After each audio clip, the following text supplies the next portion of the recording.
यशया अध्याय 42। पहा, हा माझा सेवक, याला मी आधार आहे। पहा, हा माझा निवडलेला, याच विषयी माझा जीव संतुष्ट आहे। याच्या ठाई मी आपला आत्मा घातला आहे। तो राष्ट्रास न्याय प्राप्त करून देईल। तो गवगवा करणार नाही। तो आपला स्वर उच्च करणार नाही। तो रस्त्यातून पुकारा करणार नाही। चेपलेला बोरू तो मोडणार नाही। मिणमिणती वात तो विझविणार नाही। तो सत्याने न्यायाची प्रवृत्ती करील। पृथ्वीवर न्याय स्थापीपर्यंत तो मंदावणार नाही, भंगणार नाही। द्वीपे त्याच्या धर्मशास्त्राची प्रतीक्षा करीतात।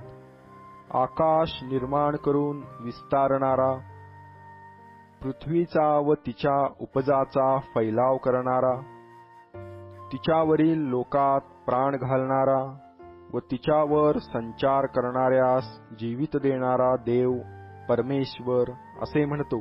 मी परमेश्वराने न्यायानुसार तुला बोलाविले आहे। मी तुझा हात धरिला आहे, तुला राखिले आहे। तू लोकांना करार व राष्ट्रांना प्रकाश देणारा असे मी तुला करीन। अंधळ्यांचे डोळे उघडावे, बंदिशाळेतून बंदिवानास व अंधारात बसलेल्यास कारागृहातून बाहेर काढावे, म्हणून मी असे करीन। मी परमेश्वर आहे, हे माझे नाम आहे। मी आपले गौरव दुसऱ्यास देऊ देणार नाही। मी आपली प्रशंसा मूर्तीस प्राप्त होऊ देणार नाही। पहिल्या गोष्टी घडून चुकल्या आहेत, नव्या गोष्टी मी विदित करीतो। त्यास आरंभ होण्यापूर्वी त्या तुम्हास ऐकवितो। अहो समुद्रावर पर्यटन करणारे व त्यात राहणारे सर्व लोक हो, अहो द्वीपांनो, तुम्ही आपल्या रहिवाशांसह परमेश्वराला नवगीत गा। पृथ्वीच्या दिगंतापर्यंत त्याची स्तोत्रे गा।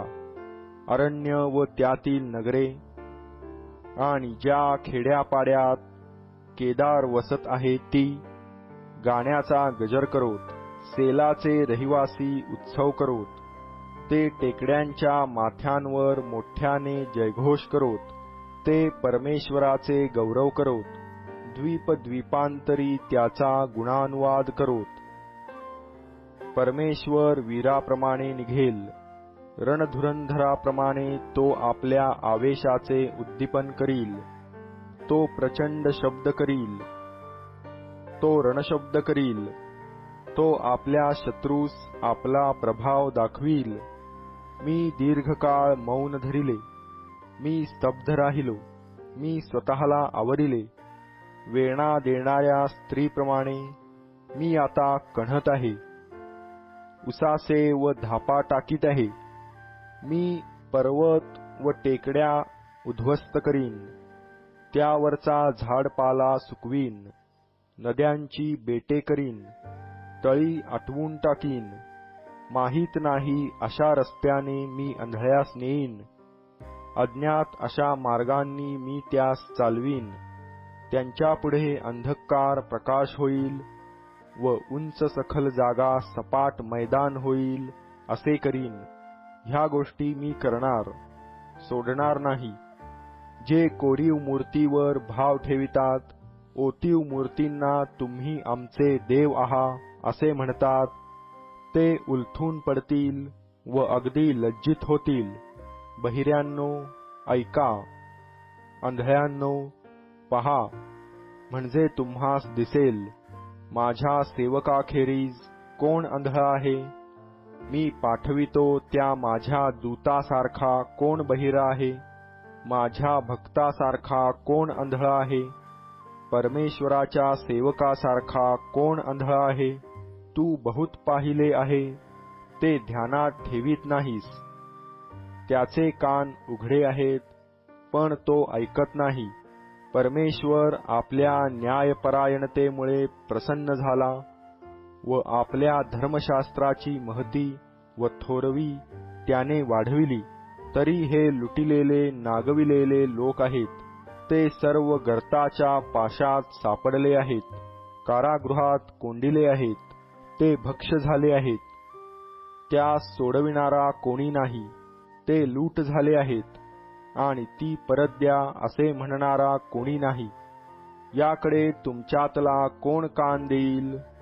यापुढे कोण लक्ष देऊन हे ऐकेल? याकोबाला लुटीस कोणी जाऊ दिले? इस्रायेलास लुटारूंच्या स्वाधीन कोणी केले? ज्या परमेश्वराविरुद्ध आम्ही पाप केले त्यानेच की नाही? त्याच्या मार्गांनी ते चालेनात, त्याचे धर्मशास्त्र ते ऐकेनात, म्हणून त्याने त्याजवर आपला कोप, आपला संताप व युद्धाचा गहजब यांचा वर्षाव केला. त्याला चोहोकडून आग लागली, तरी त्याला कळले नाही. तिचा भडका झाला, तरी त्याने त्याची पर्वा केली नाही.